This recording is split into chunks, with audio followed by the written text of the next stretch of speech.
Welcome to the Masterful Coach Podcast with Molly Claire. If you're a coach who's ready to impact more lives, make more money, and create a life you love, you're in exactly the right place. Get the support you deserve as a female entrepreneur. Master your coaching skills, grow your ideal business, and honor your priorities in your personal life. Are you in? Let's get started with your host, best-selling author and master life and business coach, Molly Claire.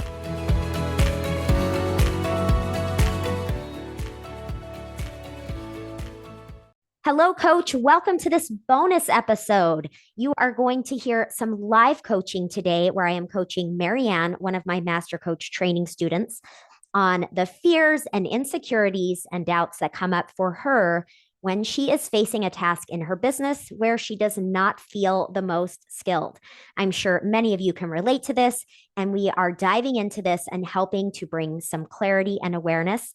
I hope you love it. And thank you so much, Marianne, for your willingness so that all of you listening can benefit. I also want to make sure that you know today is the day. It is Thursday, November 7th, and Master Coach training is officially open for enrollment. We start in January, and now is the time. If you are a coach who wants to be phenomenal at what you do, you want to understand how to use cognitive work with your clients safely and effectively. You know there's more to learn when it comes to emotion work and somatic practices. You want to understand the nervous system, and the bottom line is you want to be as effective as possible and build a successful coaching business that makes a difference. If that is you and you are ready, now is the time. Please click in the show notes or go to mollyclaire.com to submit your application. I cannot wait to talk with you and see you on a live call very soon. Let's go ahead and listen to this coaching session with Marianne. Okay, Marianne, let's do some coaching. You ready? Thank you for getting up early to have this conversation. You're welcome. It really, I don't know, it feels pretty good. Yeah, good. So what's happening? Tell me what's going on for you. Well, so many things. You know, I am in your course. I am finishing my EFT practitioner course. Mm-hmm. There's just, I'm doing my own work, of course. Mm-hmm. Of course. Mm-hmm. Yes. Always. Yes. And I am at a point where I feel pretty confident with my coaching and my EFT work, but not confident at all in bringing people in and being really visible. Okay. Yeah. Tell me more about what you mean exactly. Well, since we started this course, I just did my first master class. And it is now available on my website. I can hear in your voice that you're thrilled that it's available to people. Actually, I am thrilled on one side. Yes. And there's this part of me that says, oh my gosh, people are going to see me. They're going to hear my story. Yes. They're going to know me. Yes. And that's the hard part is that, you know, all my life, it's been about hiding me. Yes. And not being visible and not having to deal with judgment and things that are really difficult about relationships. Yeah. And now suddenly I'm aware that if I don't do that I don't get to help all the people that I want to. Yeah. So I want to just acknowledge how normal it is that we have these conflicting parts of us, right? A part of you that's so happy about it, a part of you that wants to go hide under your desk, right? It's very normal. So there's that. And I want to ask you, because I believe it was last week on our Master Coach Training Slack, you posted about feeling so connected with this work. And it was really voicing your conviction about the power of the work you do as a coach, bringing in EFT. And I don't remember the exact words, Marianne, but I do remember you saying loud and clear, I will never not do this work. It's too important. Yeah. So I just want to tell me a little bit more about that. Well, that's exactly what I felt when I wrote it. Yeah. Yeah. And it's exactly what I feel when I do it. Yes. Yes. But in my downtimes, when I get in my head, then there's this, oh no. You're just, you're not really doing what you think you're doing. Don't take any credit for this. They're doing it, which is true. They're doing the work. Yeah. But I get, I just get all these doubts. Yeah. Yeah. Okay. So you know this, but I just want to remind you that it's very normal. That voice it's a part of you making an effort to keep you safe, which that part of you believes is keeping you small. So we know it's well-intended, not very helpful, but very normal and well-intended. And I have a question, because you said in my downtimes. Help me understand exactly what that means. What that means is when I'm not coaching and when I'm just doing the busy work, the marketing that I don't love. And so, yes. I'm going to pause there. I'm going to interrupt you and pause there. What is going on for you internally when you're doing the busy work, when you're doing the marketing?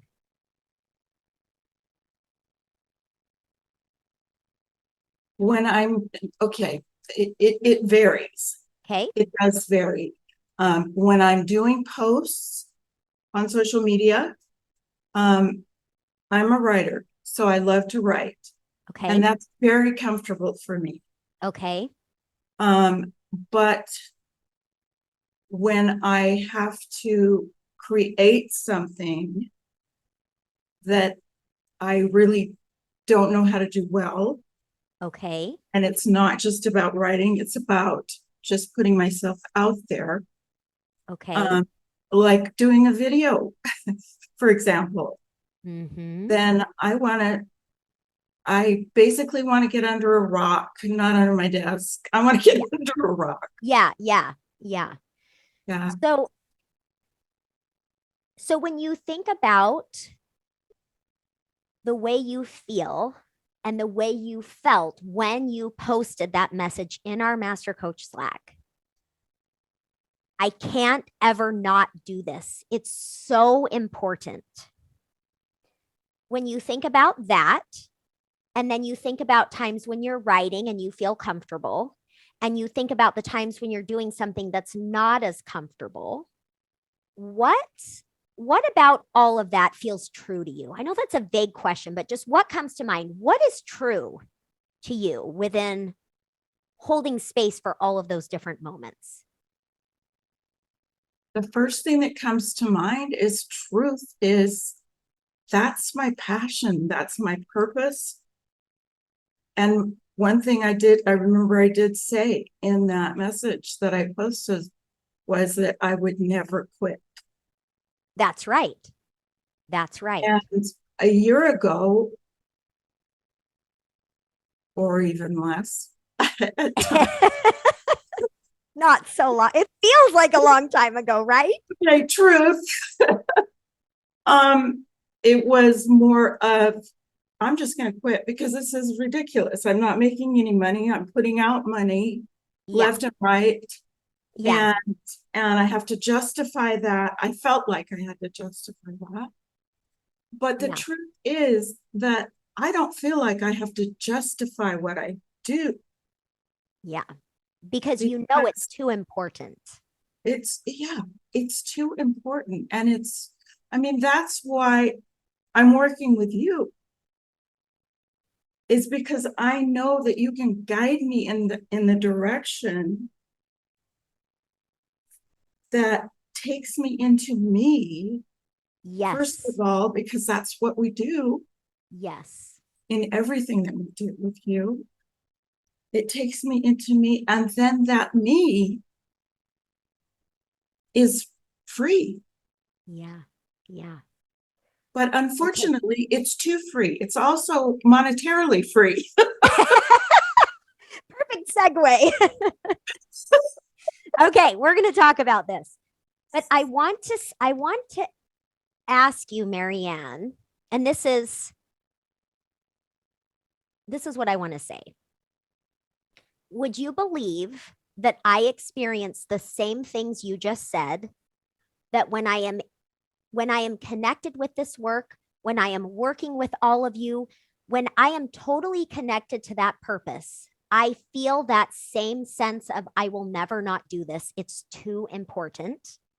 And that when I'm doing an activity that I don't feel as confident in, or I may have some fears within, that I have voices come up for me too, trying to tell me this isn't going to work. Would you believe that that's true? I believe it. It's hard to believe because of you, of who you are. But yeah, I believe it. We're all human. It's the exact same thing. But what I want to point out, which is, I was going to say pretty amazing, but I want to say just beyond amazing, is the level of conviction and knowing you have about the power of this work. Because I think you'll relate to this, Marianne. I know I can say I've always felt passionate about this work. I've always been excited about it. I've always loved helping people. And just over the last few years, as I have gone to this next level of this work where it is such deep work, I feel exactly what you described in your post, which is, this is really beyond me and I can't not do it. It's a different level. Would you say you relate to that, where you felt a conviction and a level, but now it's kind of like, well, there's no going back. Now I know, like, I have to do this. Because it's turned into, it's not just work anymore. It's not just helping people anymore. It's now ingrained in me. Yes. It's now a part of me, and it is me. Yes. So this is what I want to say about that. It's really an incredible gift to have that, because that gets to be your anchor. That gets to be the superior truth in all of this, right? Because as I said, think about this and this and this. And what you said was, this is what I meant to do. You didn't say those exact words, right? But yes, I'm doing this. It's too important. It means something. Yes. Okay. So that is amazing. And that gets to be your anchor. So there's that. There's one piece of it. Now, then we have a couple things, and I'm not sure we'll quite get to both of them, but we need to talk about the feeling free and being free, right? But I want to point to this other piece of this, Marianne, which is when you said, when I'm in down moments, I have these thoughts. And when I said, tell me more about that, you said it's when you're doing something that feels uncomfortable or new.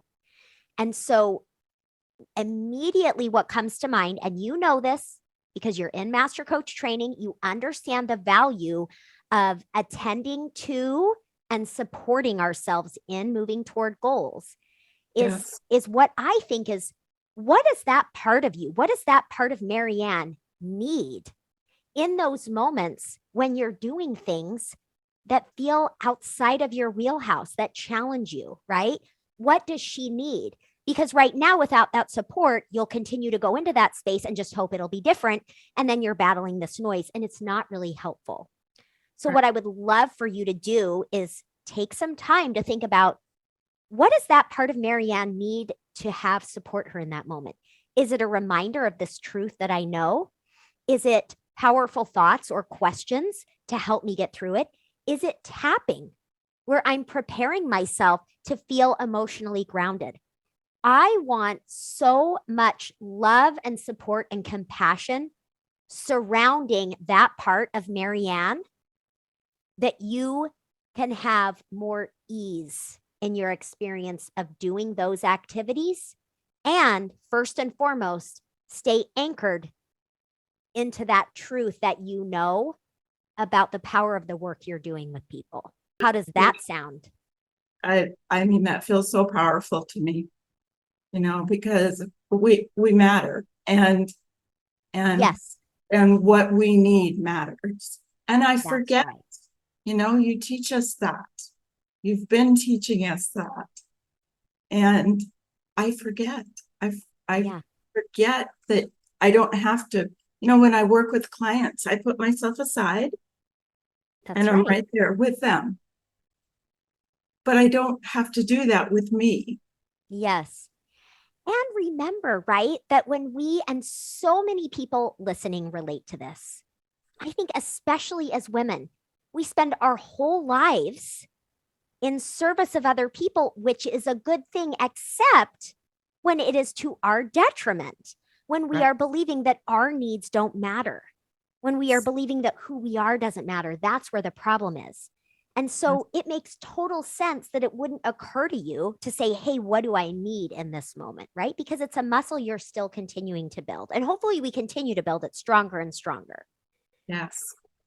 So for what it's worth, I think you're doing amazing. I mean, I've seen you, Marianne. I've seen you grow. I've seen you go through your own personal journey and really land in this space that is truly, in my opinion, making the best use of your gift, which is primarily doing EFT and bringing in the coaching background with it.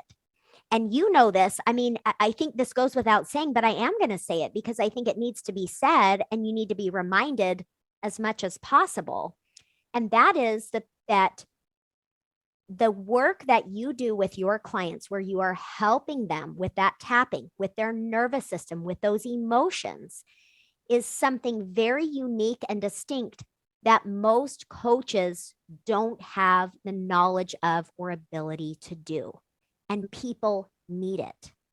Marianne, you and I are both examples of people who knew a lot about self-help and had a lot of skills as a coach, but it was tapping that opened the door to more healing and growth. And that is where you get to use your gift. It's such a big deal. It's such a privilege. Yeah. Really is. Yeah. It's every person I work with. It's just such an honor. Yeah. Yeah. To have that ability and to hold their person, their challenges, all of their things, to hold that sacred. Yeah. I'm grateful every single day that I've learned this, and that I'm learning so much, and it just continues. Yeah. I mean, I feel the same. I feel that as coaches, I believe it is a sacred space that we are invited into to be with our clients and to be with them in their pain, to know all of their thoughts, not all of them, but as many, right, as come out, their thoughts, their emotions, like into those most personal and intimate parts of them. We get to be a support to them Yes. And it's such a big deal. Absolutely. And, when I first became a cognitive coach, I was taught, do not work with trauma. Do not touch those emotional things in that way. And I was so disappointed because I had a lifetime of trauma. Yeah. And Yeah. that's the work I wanted to do. Yeah. Yeah. But then when I learned more about clinical EFT and where it's all gone Yeah. now, then, I work with trauma all the time. It's opened that up. That's right. And I mean, it's true, right? Someone that's just trained in a cognitive model, just using a thought model, shouldn't be dealing with trauma, right? No. Absolutely. No. And, the training that you have, I mean, what a gift, right? Because nobody's exempt from having traumas. It's there, right? It's there. When you're working with a client, guaranteed they have some baggage, they have some stuff going on there. Yeah. So, okay, Marianne, well, listen, I'm going to end this session here, but I think we should do a part 2 to talk about the cost of services. But this is what I want you to take in today, because that part of you that is going into protective mode and bringing all these thoughts for you, we just need to care for her. We just need to create support and never minimize that powerful knowing that you have and the words you posted the other day in Slack. I want you to go in, I want you to copy that, and I want you to put it on your desk and remember it, because that's the truth right there. I'll do that. I will do that. Okay, Marianne, thank you so much. And I'm going to come for you again. We got to talk about this. Okay. Okay, thanks, Marianne. All right, Coach, that's what I've got for you. Thank you so much for being here. I know there are many ways you can spend your time and energy, and I am honored that you've chosen to be here with me. If you loved today's episode, make sure to subscribe so you're up to date on the latest. And I would so appreciate a rating and review on this podcast. Share your experience so that other coaches can find their way here. Together, this is how we can raise the bar in the coaching industry. Let's support each other in being safe, effective, and ethical coaches. What you do as a coach matters. All right, Coach, let's connect. Discover free resources on my website, mollyclaire.com, and I'll talk with you next week.